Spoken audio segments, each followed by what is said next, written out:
take this too serious. We just here to have fun. Father and son, you don't know. What is that? When I moved from nothing to something, that was my story. Every day we pop in something. We give God the glory. To all the tears where we put on a long thing. I'm so sorry. Me dey on a journey of money counting. Jah don't say this boy not only. Say Alubarika, Alubarika. From Lagos down to America. Alubarika, Alubarika. Blessings all I see. Alubarika, Alubarika. From Lagos down to America. Alubarika, Alubarika. Your blessings is all I see. Shadow said I'm on me as a busy body. Every time I come, me get a busy body. Me been hustling from place to place, yeah. Hustling from place to place, yeah. Yes, welcome back. If you just saw that, you know that I do have Patoranking in the house with me. Welcome, bros. Why is it, Chama? What does that mean? What does, say it again. Why is it? What does that mean? What did you say? What did you say? Yeah. So why do you always say it? You know, it's like my own slogan. You know, I needed a phrase that people could just Relate to. Yeah. You do sing, you do say, talk a lot in patois. Yeah. But you never lived in Jamaica, did you? No. Was it self-taught? Yeah, you know, it's like an Hausa man that speaks Igbo. You know, it's my language. It's a choice of language, you know. I liked it. I fell in love with it, you know. I find myself talking about it. So at what point did you start teaching yourself this? Was it when you decided, okay, I was going to do music, or has it always been a part of you? Yeah, it's been a long time coming. You know, music is an inborn thing. And reggae has been the journey from day one, you know, so it was not just a yesterday thing. Don't they? Interesting. Your real name, Patrick Nemeka Okoye.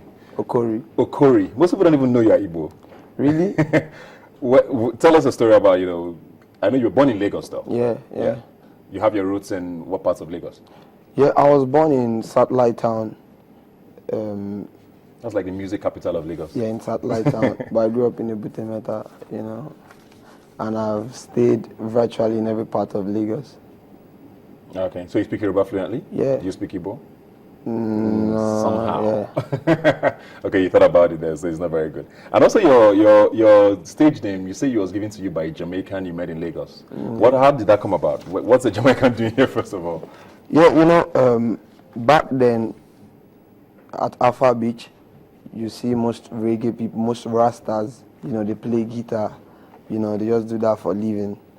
You know, some of them are Dada men, while some are Rasta. Yeah. So we went to the beach, me and my friends, you know, we went to the beach, and I'm the hyper type. You know, anytime I hear instrumentals, I always want to vibe to it. So while we were going to the beach, on our way to the beach, we saw him. He was just playing his guitar. And I was vibing to what he was playing. I was like, yo, youth, what them call you? And I was like, yo, my name Patoranking. I was like, yo, are you from Puerto Rico? You know, everybody laughed. It was like, yo, youth, I respect you, you know. See you doing things in years to come. You know, I'm going to call you Ranking. And Ranking in Jamaica means highly respected. You know, just like saying Chief Ebuka. Yeah, you okay. know. So, my name, Patrick, Pato, so Pato. Interesting. Ranking. At least you have a story to your name. Most people don't. Most people just get a name and never really know. But let's go on to your music now in particular. I've heard so many stories. Oh, he's been in the industry for 10 years. He's danced on stage with so and so.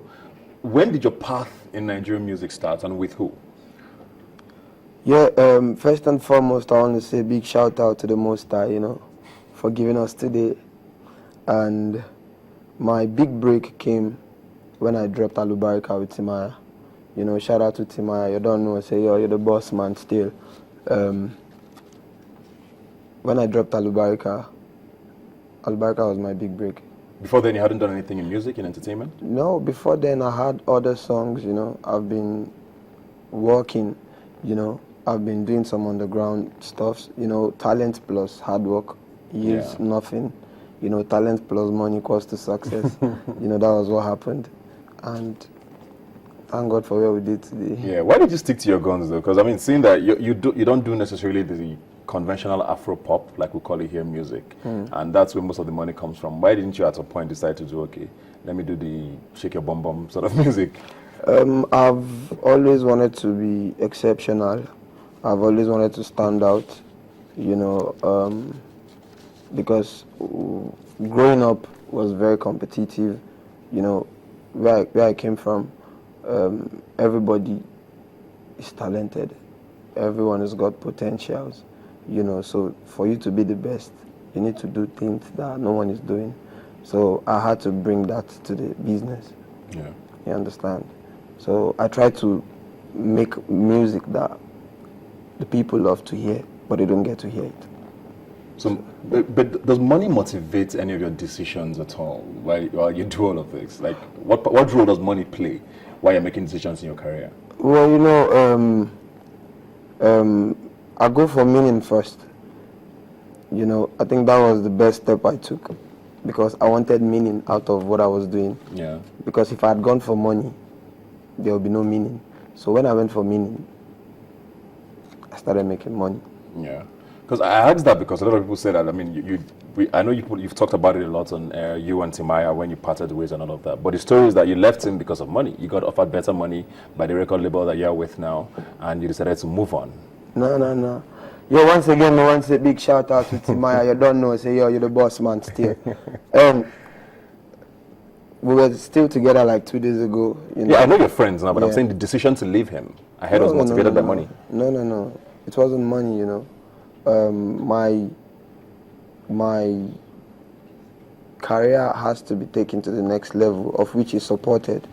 It wasn't just a self-based decision. Yeah, it was something that he was like, okay, cool.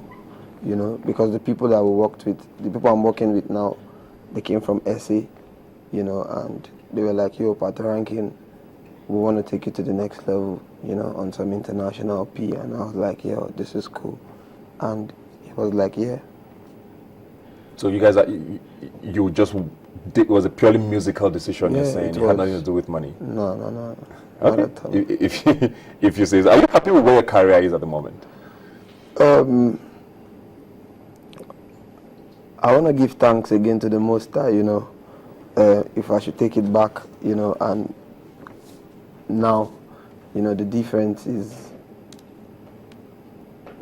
large, Yeah. I'm not where I'm supposed to be yet, but I'm still thankful for where I am now. Yeah, some might also say that maybe things seem to be happening, maybe, okay, you definitely have worked hard in the past, but it looks like in this year, for example, things have happened a little too fast for you. Do you think you are pacing well? Yeah. We're trying, and I gotta get power, Love my power, and shout out to the fans, them, the love, the love keeps growing. Yeah. And you can't stop the fans. Yeah. And once the demand is high, we keep giving them what they want. Yeah. So. There's a story that I saw online a couple of, I think months ago or weeks ago, I can't remember exactly, where you had talked about, you schooled in Ghana, you dropped out of school, and you slept on the streets or something along those lines. Yeah. And I did see a few people tweet online like, Elijah, he didn't sleep on any streets. I mean, you had family here. People are like, why didn't you come back to your family if things were that hard for you? I mean, you could have come back home and had a life, or at least for someone who lived in Satellite, and I want to believe at least you had a middle class family.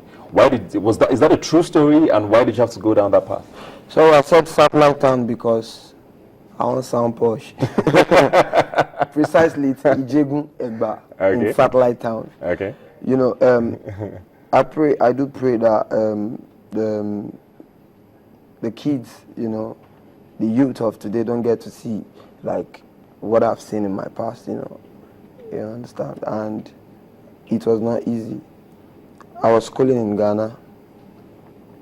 I was there for a year, and I got other siblings. I'm the first child.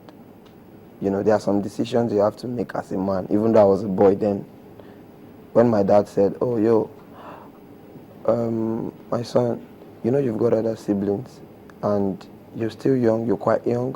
Why don't you just chill, let me just take care of the other ones for a while? You know, I just had to change the formula.